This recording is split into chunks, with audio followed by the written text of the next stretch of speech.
तो मुझे व्यक्तिगत रूप से बहुत आश्चर्य होगा, क्योंकि ऐसी कई कोशिशें पहले से भी विपक्षी दलों ने की है और बिल्कुल फायदा है कांग्रेस को, और वो है कि जो उनका संकट के दर्शकों का एक बार फिर से हमारी टीम स्वागत करती है। हमारे साथ हमारे मित्र नारायण मिश्रा हैं। आज के दिन हम लोग राहुल गांधी का बिहार दौरा, खास करके वोट अधिकार रैली जो उन्होंने सासाराम से शुरू किया और अभी पटना में समाप्त किया, इसका क्या असर हुआ बिहार के मतदाताओं पर या क्या असर हो सकता है, इसकी संभावना हम तलाशेंगे। नारायण जी, ये जो वोट अधिकार रैली राहुल गांधी और तेजस्वी यादव ने निकाला और सासाराम से 16 दिन तक की यात्रा करते हुए पटना पहुँचे, आपको क्या लगता है इससे महागठबंधन को क्या फ़ायदा होने वाला है? देखिए, चुनाव के ठीक पहले महागठबंधन की ओर से जो ये वोटर अधिकार यात्रा शुरू की गई, इसमें लगभग 1300 किलोमीटर की यात्रा इन्होंने की। कुल 25 जिले को इन्होंने टच किया, 101 विधानसभा क्षेत्र से गुजरे और 16 दिन में इनकी यात्रा पूरी हुई। विधानसभा चुनाव घोषणा के ठीक पहले एक मामले में तो बिल्कुल फायदा है कांग्रेस को, और वो है कि जो उनका संगठन जमीन पे एक तरह से मृत प्राय हो गया था यहाँ बिहार में, तो अब उनके कार्यकर्ताओं में कुछ उमंग आया है, जोश आई है, और सांगठनिक रूप से उनको इस बात का फायदा होगा।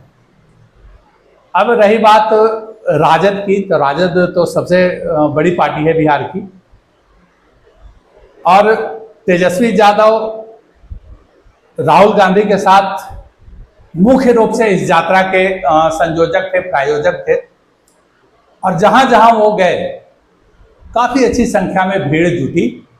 अब ये अलग देखने वाली बात होगी कि ये भीड़ वोट में परिणत होती है या नहीं। इस भीड़ के पीछे का सच आपको क्या लगता है? ये राजद के कारण भीड़ हुई या कांग्रेस, जैसा कि आप कह रहे हैं? देखिए, अभी के मामले में रैलियों में या किसी सभा में भीड़ जुटाना एक तरीका बन गया है।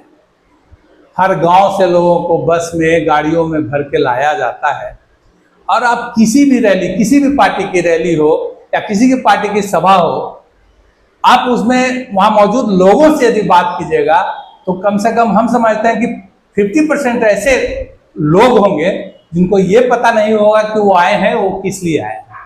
तो इसलिए भीड़ मेरे समझ से काफी जुटना एक अच्छा, ये रैली के हीरो कौन? देखिए, हीरो तो इस बार राहुल गांधी बन गए, क्योंकि तेजस्वी यादव जो उनकी स्थिति थी बिहार में, अगर 2020 की चुनाव की बात कर लें या जो लोकसभा की चुनाव हुई, उसके बाद बिहार में उनका कोई जनाधार नहीं दिख रहा था। अगर आप 2020 विधानसभा की बात करेंगे तो उन्होंने लगभग 9.5% मत उनको मिले थे, और अभी जन सुराज जो कि उपचुनाव में भी लड़ी है, वो भी लगभग 10% वोट लाई है। अगर हम तुलना करें कितनी पुरानी पार्टी कांग्रेस और कहाँ आज की जन सुराज, और उपचुनाव में उसका 10% और पूरे चुनाव में कांग्रेस का 9.5%। तो अगर बात करें कि हीरो उभर के कौन आए हैं, तो मुझे लगता है कि जो फायदा होना है तो अधिक फायदा तो कांग्रेस को उठाएगा। दूसरे तरफ से भी आप देख लीजिए, जैसे पिछले विधानसभा चुनाव या लोकसभा चुनाव में जब पार्टी के सीटों की बंटवारा होता था तो थोड़ा दबे रहते थे कांग्रेस वाले, लेकिन इस रैली में जो भीड़ जुटी है और जो उनके कार्यकर्ताओं का उत्साह जगा है, उसे इस बार वो ज्यादा का दावा करेंगे। लेकिन नारायण जी, मैं कहना ये चाहता हूँ कि महागठबंधन के हीरो अगर तेजस्वी होते तो महागठबंधन को ज़्यादा लाभ मिलता, क्योंकि उनको मुख्यमंत्री बनना है। राहुल गांधी को तो मुख्यमंत्री बनना नहीं है, तो इससे तेजस्वी को घाटा हुआ या फिर लाभ बराबर मिलेगा? देखिए, नफा नुकसान की बात तो हम लोग बात करेंगे जब चुनाव रिजल्ट आएगा, लेकिन एक बात गौर करने की है कि 16 दिन यात्रा में साथ रहे, लेकिन एक बार भी राहुल गांधी ने तेजस्वी यादव को मुख्यमंत्री का दावेदार या मुख्यमंत्री का चेहरा नहीं बताया। क्या ये जो बात है वो अभी दबी रह गई, बाद में जाके संघर्ष का कारण बनेगी सीटों के बंटवारा के समय में? देखिए, ऐसा हो तो सकता है, लेकिन अभी भी बिहार में कांग्रेस की जो वजूद है वो इतना नहीं हुआ है कि वो महागठबंधन से अलग या इंडी गठबंधन से अलग होने की सोचे।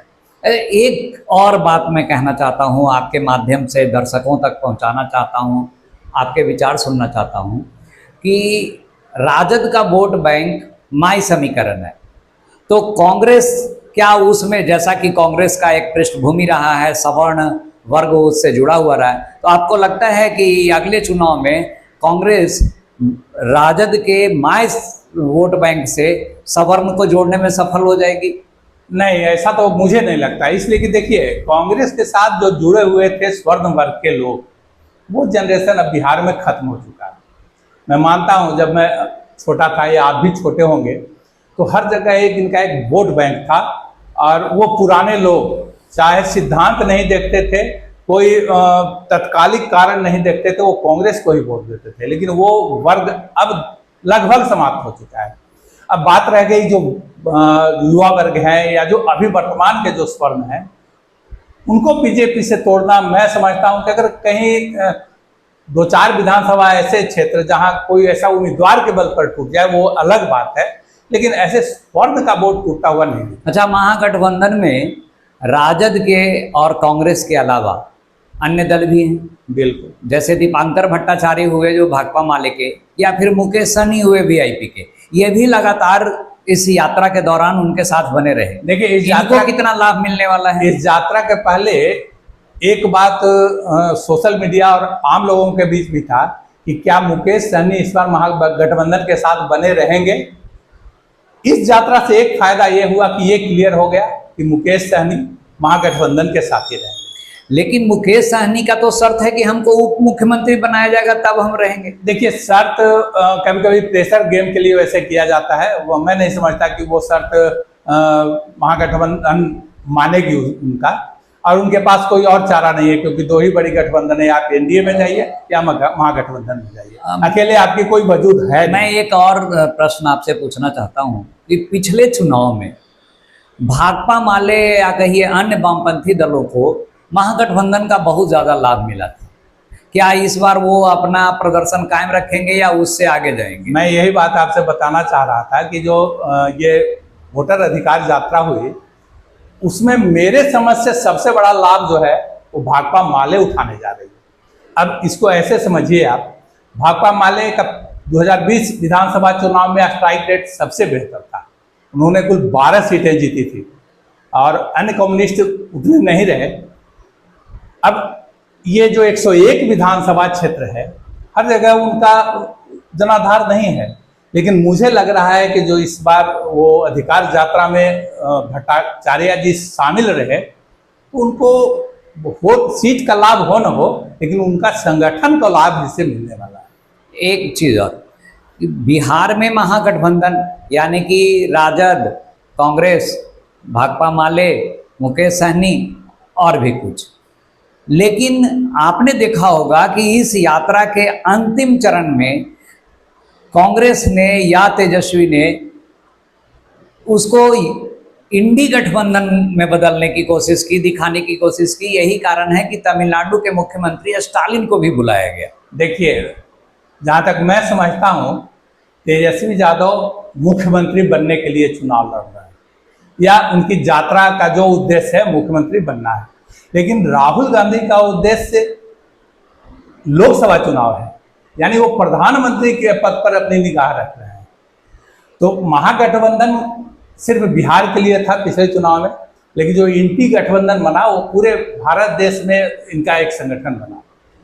तो राहुल गांधी चाहते हैं कि हम इसको इंडिया गठबंधन की ओर ले जाएं, इंडी की ताकत बनाएं। हाँ, वही उसका फायदा हमको आने वाले लोकसभा चुनाव में। तो आपको क्या लगता है कि स्टालिन का बिहार आना और इस यात्रा में शामिल होने का फायदा महागठबंधन को बिहार में मिलने जा रहा है?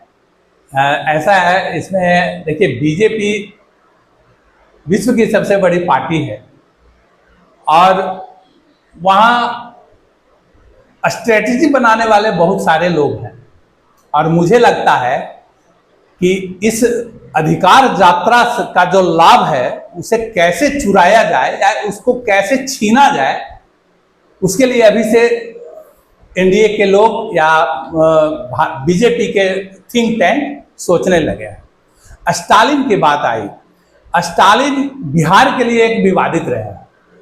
जैसे उनके एक नेता दयानिधि मारन है, उन्होंने 2023 में कहा था कि बिहार और यूपी के लोग सिर्फ सड़क और लैट्रिन साफ करने के लिए यहाँ रहते हैं। इस बात पे काफ़ी बवाल हुआ था उस समय। दूसरी बात, उनके बेटे हैं उदयनिधि, उन्होंने कहा कि सनातन धर्म एक बीमारी है। मैं ये दावे के साथ कह सकता हूं कि आने वाले चुनाव में बीजेपी इसको भुनाएगी, यानी वो ये उठाएगी कि स्टालिन के साथ ये घूमे हैं जो बिहार यूपी के विरोधी हैं, जो सनातन के विरोधी।